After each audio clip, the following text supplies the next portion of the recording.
while we are what we attract, that doesn't necessarily mean we are everything that we attract. For instance, you can end up in a relationship with somebody, whether that be a friend or a partner, a coworker, and you feel as if you guys have so much in common and that you would get along very well. And so you guys start hanging out. Things seem to be going well for a while, but sooner or later,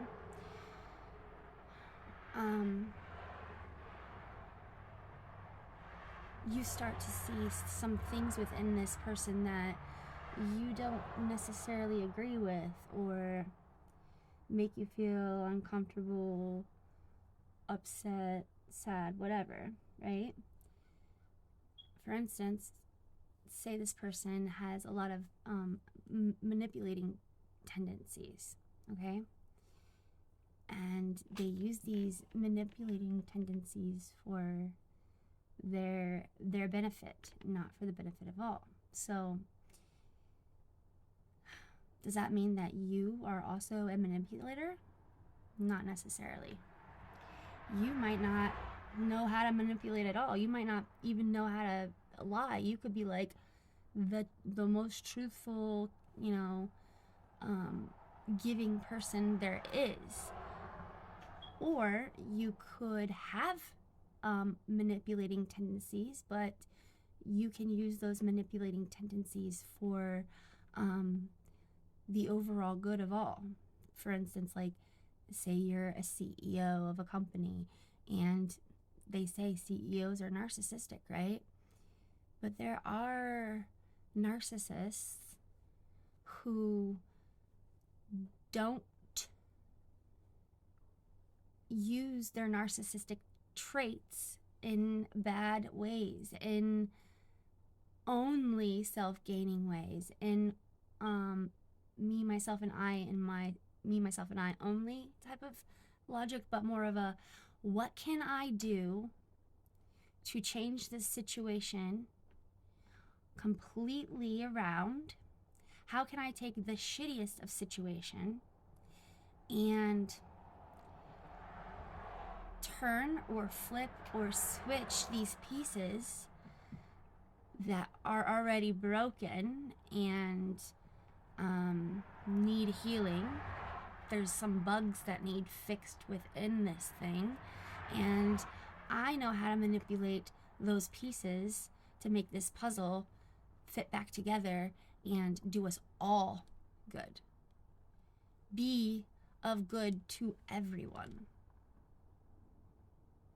But yeah, that's good for me as well. But I want it to be good for you too. Perhaps the only thing that you and this person had in common whatsoever was the original thing that you both had been doing whenever you guys had originally met, you know? There are some people that make up their entire personalities just to get people invested in them so that there's less of a chance for that person to leave them. And perhaps the universe needed you to see just how incredibly mind-altering somebody using manipulation tactics against you and for their good can do to somebody. Perhaps there's some kind of lesson the universe needed you to learn about manipulation that, if you hadn't learned, could put you in a very bad predicament in the future when you're doing this thing that the universe needs you to do, you know? Because the universe will send things to you when you need them.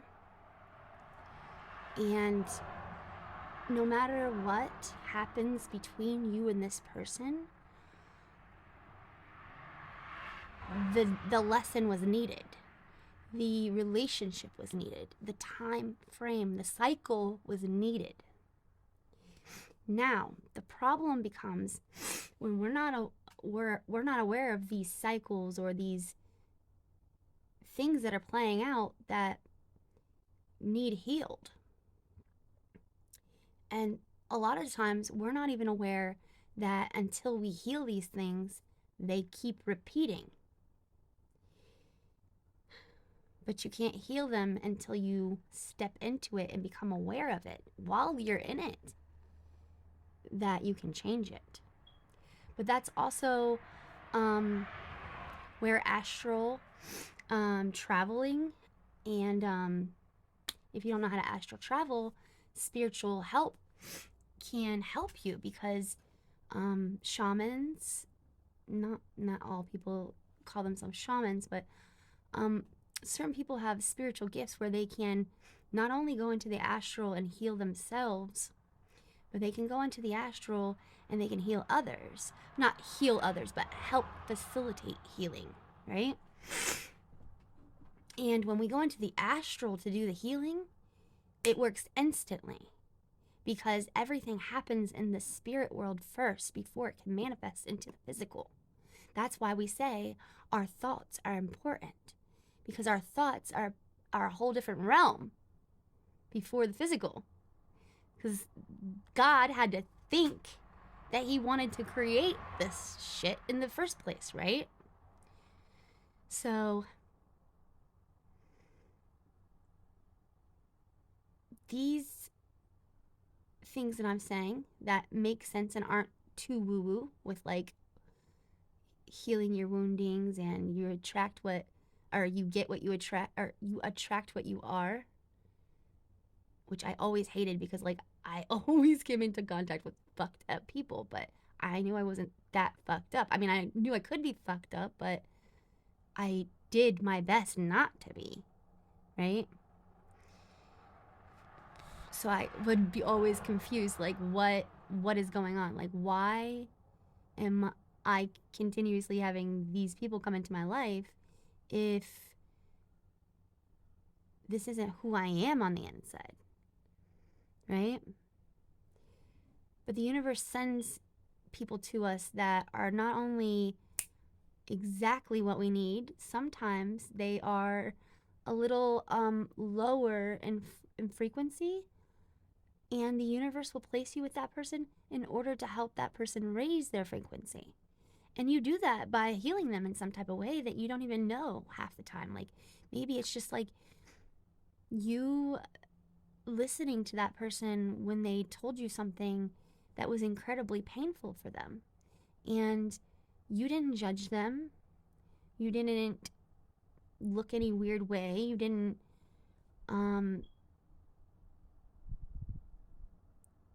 want to fix them, you just sat there and you listened and you loved them through everything.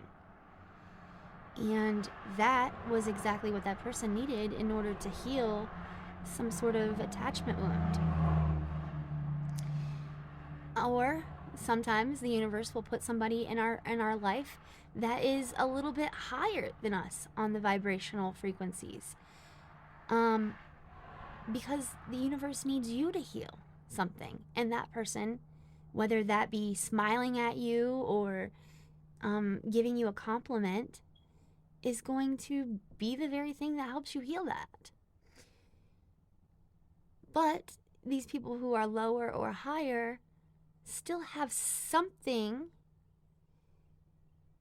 within them that's also within you that is bringing you guys together.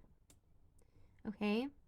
But that doesn't mean that that thing that you guys both have, that one of you hadn't already healed it and the other one didn't.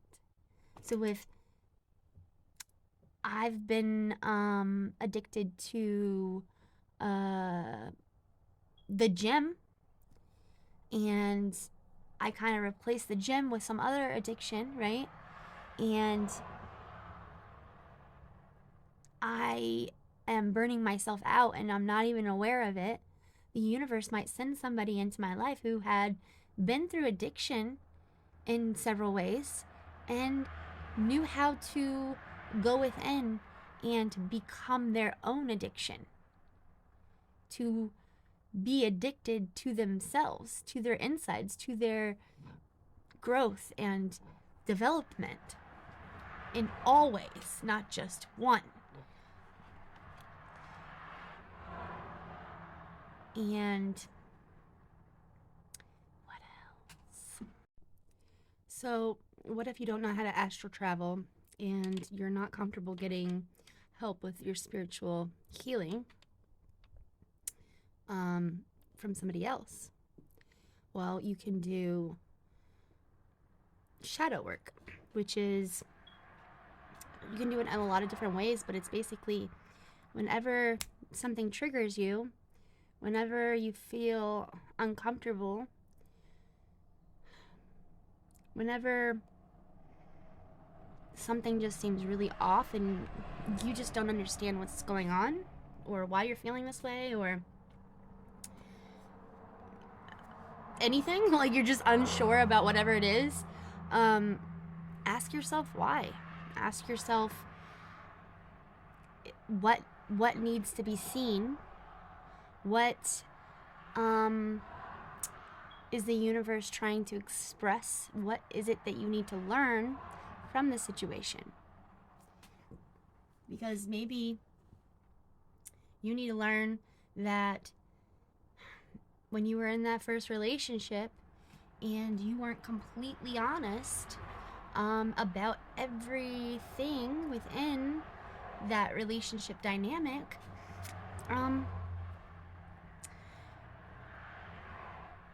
you were manipulating that person in some sort of way, and that manipulation triggered that person to split off from themselves and have a fractal.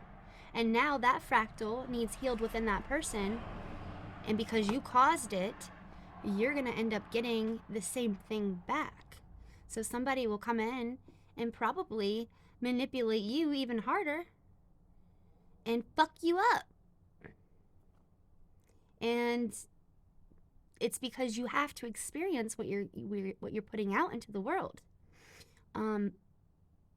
Whatever you're putting out is coming back into you. And you have to experience both sides of something before you can know what it is in its fullness.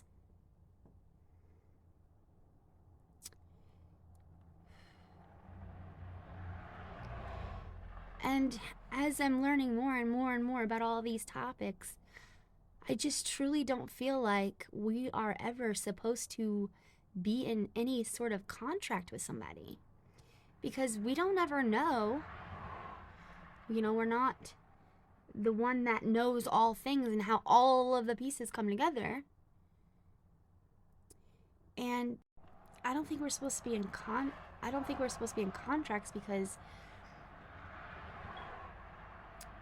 first of all, if you're in a contract with somebody, say a marriage, right? And you think that this person is going to be your forever person. Like, there's no other thought in your brain or your head or whatever, but, you know, then for some reason, it's like you guys don't even know each other anymore, and you're constantly fighting.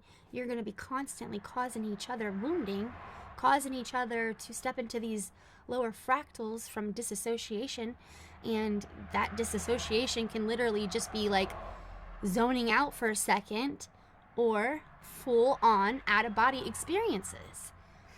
It just depends on what type of trauma and how bad that affected you. But so you're in that relationship and you're trying to make it work. You're trying to stay together because that's the right fucking thing, right? Because you don't get married to somebody and then just give up. Of course you don't want to just give up.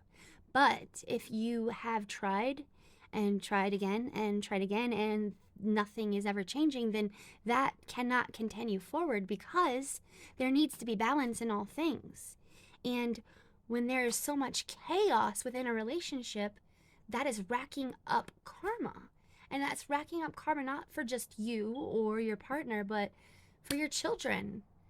And if you don't have children, it could be pushed out onto somebody else that you guys are around a lot, because we take on the karma of all the people that we allow into our lives in some way or form. Like, we might not take on every single piece of their karma, but who's to say that they have a generational curse of tragic car accidents, and because you're in this person's life, that's rubbing off on you, and now you're getting into car accidents that are risking your life or the life of your children.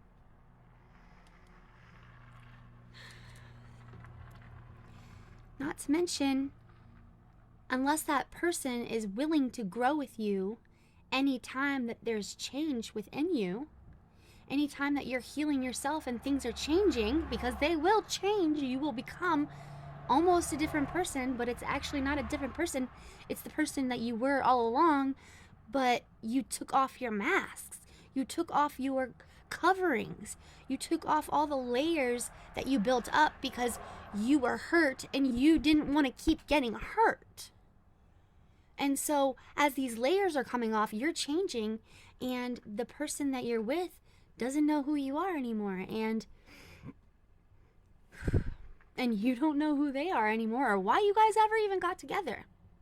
But there's this societal pressure to stay in the marriage, because if you're not, then you're a failure. When in reality, the universe probably doesn't even want us to be in contracts, because we're supposed to be helping heal people.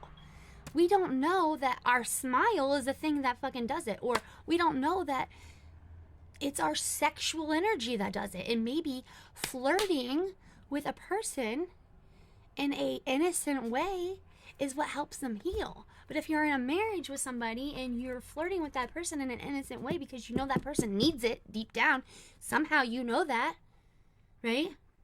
But that's offensive and disrespectful to your marriage partner. So how do you go about doing your spiritual work when you're trying to be a good wife, when you weren't supposed to be a wife at all? You get what I'm saying?